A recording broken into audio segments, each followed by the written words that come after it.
إن الحمد لله نحمده ونستعينه ونستغفره ونعوذ بالله من شرور أنفسنا ومن سيئات أعمالنا. من يهده الله فلا مضل له ومن يضلل فلا هادي له. أشهد أن لا إله إلا الله وأشهد أن محمدا عبده ورسوله لا نبي بعده. اللهم صل وسلم وبارك على سيدنا ونبينا محمد صلى الله عليه وسلم وعلى آله وأصحابه ومن تبعهم بإحسان إلى يوم الدين. أما بعد، فيا أيها الحاضرون رحمكم الله، أوصيكم ونفسي بتقوى الله فقد فاز المتقون. وقال الله تعالى في كتابه الكريم: يا أيها الذين آمنوا اتقوا الله حق تقاته ولا تموتن إلا وأنتم مسلمون. Hadirin sidang Jumat yang dirahmati Allah Subhanahu wa taala.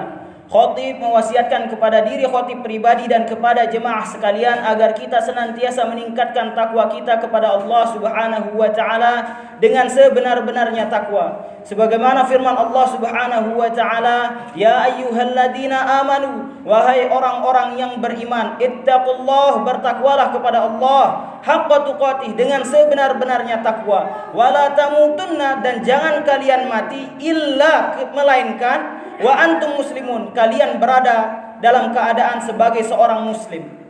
Hadirin sidang Jumat yang dirahmati Allah, marilah kita meningkatkan takwa kita sebagaimana firman Allah Subhanahu wa taala tadi.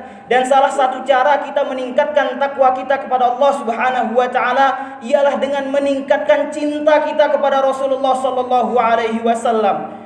Salah satu cara kita mempraktikkan cinta kita kepada Rasulullah sallallahu alaihi wasallam ialah melakukan satu perkara yang dimana perkara ini begitu mulia, begitu agung. Mengapa perkara ini disebut perkara yang sangat-sangat mulia? Karena perkara ini ialah perkara yang diperintahkan oleh Allah Subhanahu wa taala.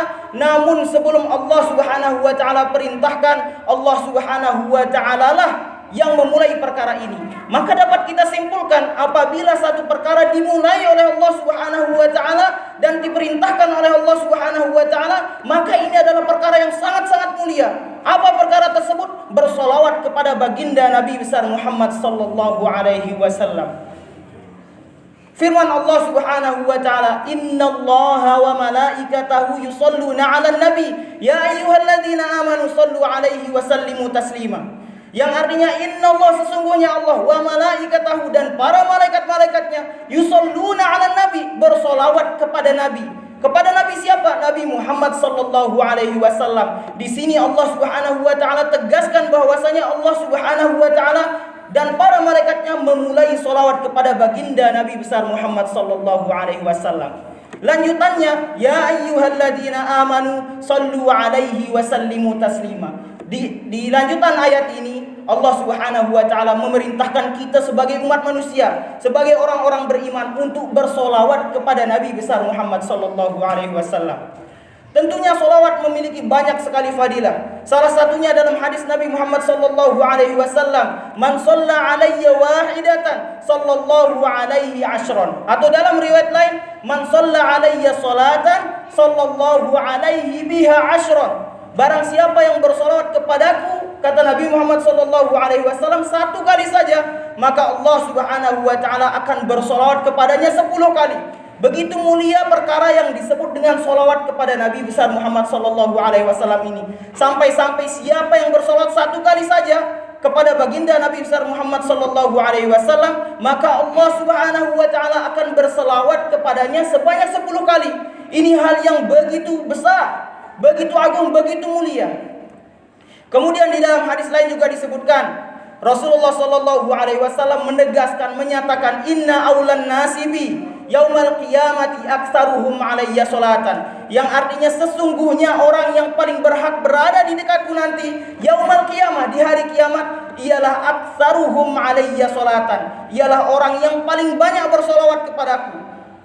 Di dalam hadis ini ditegaskan bahwasanya orang yang paling banyak bersolawat di dunia, maka nanti di hari kiamat ialah orang yang paling dekat dengan Rasulullah sallallahu alaihi wasallam. Dan tentunya orang yang paling dekat dengan Rasulullah sallallahu alaihi wasallam ialah orang yang paling cepat mendapat syafaat beliau nanti di hari kiamat. Dan orang yang mendapat syafaat dari Nabi besar Muhammad sallallahu alaihi wasallam ialah orang yang tentunya akan masuk surga, berada di surga yang paling dekat dengan Rasulullah sallallahu alaihi wasallam. Maka dari itu khatib kembali lagi mengajak kita meningkatkan takwa kita. Salah satunya ialah dengan cara memperbanyak solawat kepada baginda Nabi besar Muhammad sallallahu alaihi wasallam. Tentunya ada banyak sekali fadilah kita bersolawat kepada baginda Nabi besar Muhammad sallallahu alaihi wasallam. Ada banyak sekali fadilah kita membiasakan diri kita, mendawamkan diri kita untuk bersolawat kepada Nabi besar Muhammad sallallahu alaihi wasallam. Entah itu dikala kita bersendirian kita bersolawat kepada Nabi besar Muhammad sallallahu alaihi wasallam, atau kita sedang bersama-sama dengan orang lain kita bersolawat kepada Nabi besar Muhammad sallallahu alaihi wasallam. Dimanapun kita berada, di masjidkah, di rumahkah, di dalam perjalanan, kita bersolawat kepada baginda Nabi besar Muhammad sallallahu alaihi wasallam. Salah satu fadilahnya juga apabila kita membiasakan diri kita bersolawat kepada baginda Nabi besar Muhammad sallallahu alaihi wasallam, ialah kita akan terhindar dari ucapan-ucapan yang buruk. Ucapan-ucapan atau kebiasaan mengucapkan sesuatu yang buruk akan dihindarkan oleh Allah Subhanahu wa taala apabila kita memperbanyak solawat kepada Nabi besar Muhammad sallallahu alaihi wasallam. Dengan membiasakan solawat, maka lidah kita akan tercatat banyak amalan-amalan baik yang pernah dilakukan. Karena solawat ini adalah perkara yang begitu baik. Ingatlah firman Allah Subhanahu wa taala, "Ma yalfidhu min qaulin illa ladaihi raqibun atid." Tidak ada satu ucapan pun yang diucapkan oleh manusia berdasarkan ayat ini illa ladaihi raqibun atid, kecuali ada pengawas yang akan mencatatnya, yang selalu hadir, ada malaikat pengawasnya. Maka dari itu apabila kita memperbanyak salawat, insya Allah lidah kita akan tercatat sebagai lidah yang banyak berbuat baik tentunya di sisi Allah Subhanahu wa taala. Barakallahu li wa lakum fil Qur'anil Karim wa nafa'ani wa iyyakum bima fihi minal ayati wa dzikril hakim wa taqabbalallahu minni wa minkum tilawatahu innahu huwal ghafurur rahim. Astaghfiru li wa lakum wa lisairil muslimin min kulli dhanbin wa khati'atin innahu huwal ghafurur rahim.